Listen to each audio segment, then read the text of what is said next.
Hello, and happy Veterans Day. I'm Jung Murphy, the chairman of the Cook Children's Veterans Group. If you're not familiar with the Veterans Group, it was established and supported by the Cook Children's for veterans to be able to connect and support each other.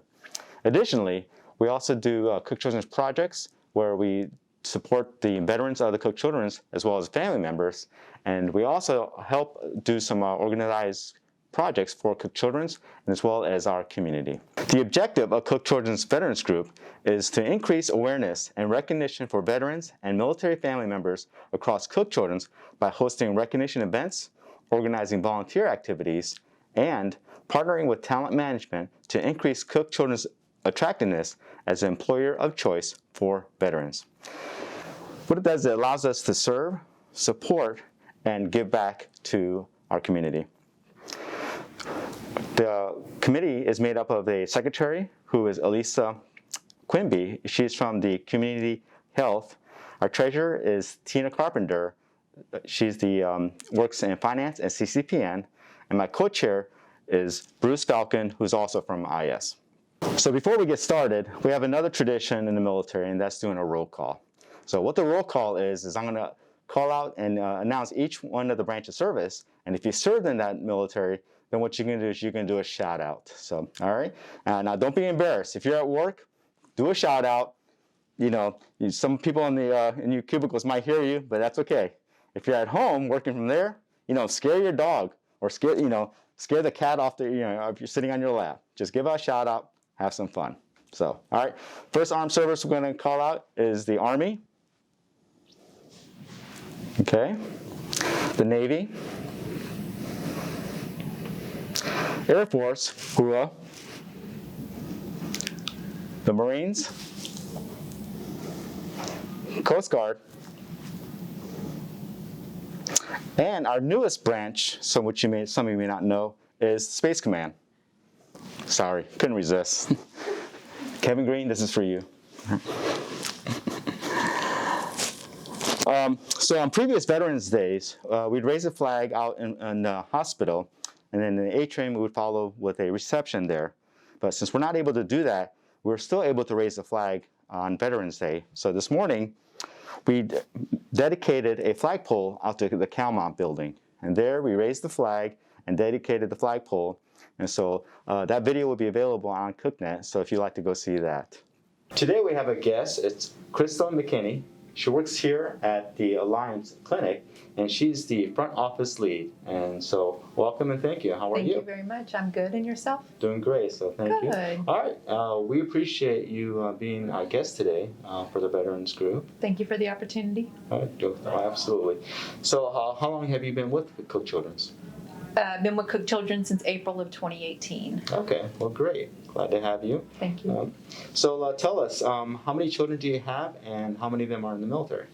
We have a blended family. I have 2 children, and my husband has 2 children. So out of our 4 children, my son is the only one that's in the military. Okay.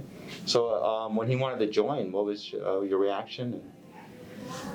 I was scared. A lot of uncertainty, Uh-huh. The fearful, you fear the unknown. But I also thought that it would be probably a good choice for him. Okay. He was making some decisions that probably weren't the most best, Okay. as a teenager. Uh-huh. And while I encouraged him, to find other ways, or find things to do in life, that he's the one that took the initiative to join. Oh, wow. Okay. He's the one that said, I have an appointment with the Navy recruiter. Uh-huh. And I told him, I said, that's not your only option in life, but you've got to figure it out. Uh-huh. And he did. Well, great. He did. We're Right. 4.5 years in now. All right. So you're a very supportive mom there. Mm-hmm. So the Navy, did it straighten him up a little? He has learned so much structure Oh. and respect. Uh-huh. He's still my son in a lot of ways. But when I see him now, the transition in the 4.5 years he's been in is indescribable. Wow. Okay. Well, great. So what does he do in the Navy? He's an aviation maintenance administration man. Okay. More or less records and logs. Mm-hmm. He is stationed with a expeditionary mine unit helicopter squadron in Coronado, California. Okay. Well, that's a very beautiful area. Absolutely. Yeah. So one advantage of the Navy is that they do get the nicer bases and stuff like that. So yeah. And so, what was your reaction when he told you he was deploying? And this was his first deployment, right? Yes, sir. It was his first deployment. He's been in 4 years, Uh-huh. and this was his first deployment. I was excited for him to be able to travel and have the opportunity to see the world and still, earn a paycheck and have that experience. With one thing, when he left out in January, we had no idea he would be going out in the middle of a pandemic. Oh, that's right. It left a lot of questions for me as a mom. When will I hear from you? How often will you be messaging me? Just a lot of uncertainties for me as a mom. Mm-hmm. But I was excited for him too. I wanted him to have that experience. Yeah. Absolutely. Yeah. So what was life like for him on the ship then? He says it's simple. Uh-huh. He didn't have to figure out what he was going to eat for the day, traffic, very simple. Just get out of your bed, get dressed, and show up in the shop. Uh-huh. He said you get into a routine, Okay. is his exact words. Yeah. Yeah. So, did he have any fun? What was it? What was he going through during this time and during the pandemic and everything? The initial few months was, pretty exciting. That first 6 weeks or so, they stopped into one port in Sasebo, Japan. He was able to have a couple days of liberty. Mm-hmm. After that, they started restricting port stops. They could stop in the ports, but they were restricted to the piers. They Okay. couldn't get off the piers. Right. They could have a concrete picnic, I believe is what they call that. Mm-hmm. They could put in orders to the next, and they would have it delivered. Other than that, they were not allowed to get off that ship. Yeah. Once they left a port, they had to quarantine for 2 weeks, Mhm. with the mask and clean the ship 3 times a day. A lot of different workflows went into place once they pulled out of port.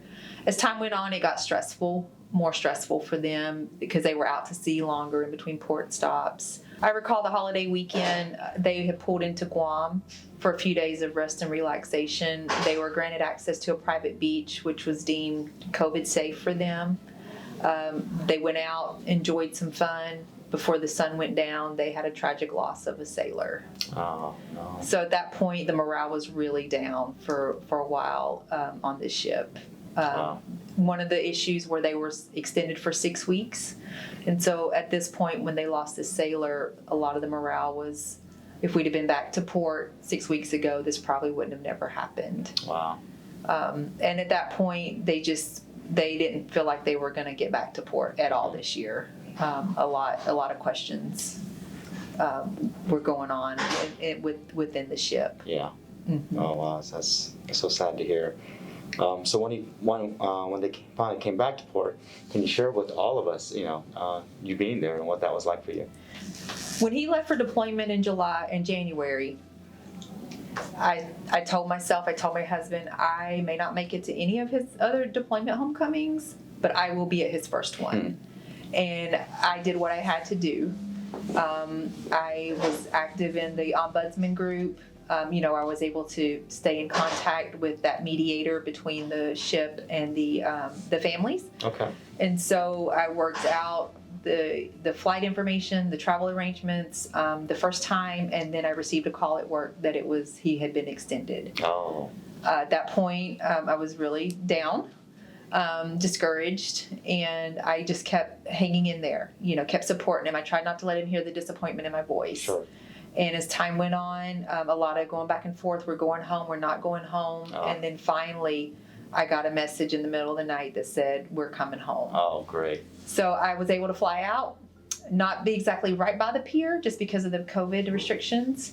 But I was able to be close enough that I could see the ship pull in, see a man in the rails. When we pulled in, it was about a 2-hour wait before you could get off that ship. Once he got off the ship, came around through the gate, his wife got the first hug, my daughter-in-law, and then mom got the second hug. Oh. And then he high-fived his nephew who was there, his 4-year-old nephew, who was super excited to see Uncle Brandon. Oh. And then he hugged me, or after he hugged me, he said, Mom, let's go. I am ready to get out of here. We left, and I got to spend a few days with him after that, and then we flew back to Texas. Mm-hmm. Yeah, homecomings are, for military families, is a very special time. I'm grateful I was able to make it. Yep. Even though it was different from what I've heard in the past from all the other, families that have been at different homecomings. Mm-hmm. There was no big celebrations, right. Going on or anything like that. We had a small celebration, but that was primarily it. Yeah, just seeing him alone was your celebration for you. You're absolutely correct. Right. Yeah. So, well, great. Thanks for sharing that. So with that, what support did you receive from Cook Children's as well as the Veterans Group? The day he left for deployment in January of this year, I was presented by the Cook Children's Veteran Group, yourself, Alyssa, and I believe Jose, with the Blue Star banner. Yeah. This was displayed in my office from the time he left until the time he returned. I received countless Skype messages from different members of the Veterans Group. Good. Just let me know they were thinking of me and if I needed anything to reach out. I received emails from yourself checking in, seeing how everything was going. I also received the Build-A-Bear peak here, dressed as the NWU as a sailor. I actually received that the 4th anniversary of when he graduated boot camp. Oh. And Kimberly Johnson had no idea that that date was significant. When I picked that up, I told her that. My son received gift cards from the Veterans Group to help him with anything that he may need on the ship. Although I did spend a lot of time sending care packages, I sent a lot. Cook Children's Veteran Group was super supportive of me and him during this time. It was very stressful for me as a mom with the fear of not knowing, would I see him again? Would he be healthy? Just a lot of prayers and support went into his deployment. Yeah, well, great. Well, I'm glad we could be there for you. As veterans, we understand, what it's like to be on both sides. So, thank you for sharing this with us today and everybody else here. Absolutely. On behalf of our family, we thank you very much. Well, thank you. So I want to thank you, and I also want to thank the other parents out there who have sons and daughters who are deployed. We thank you for everything you guys do, and may your child return home safely to you. If you'd like to learn more about the Blue Star Banner Program or any other things that we have with the Cook Children Veterans Group, just go to CookNet and you'll see a veterans link there, and you'll find all the information there. Even for those who are been a veteran and you didn't know about our program, just contact any one of the committee members and we'll get you plugged in. And first thing we'll do is one of the things we do is to give you a veterans shirt. And this shirt, when you wear it around, people will know that you are a veteran and you have served. This shirt is our previous shirt, and this coming year, the group is going to come out with some new colors, so I'll give you some more options on that. So, all right, well, today's Veterans Day, that closes everything up.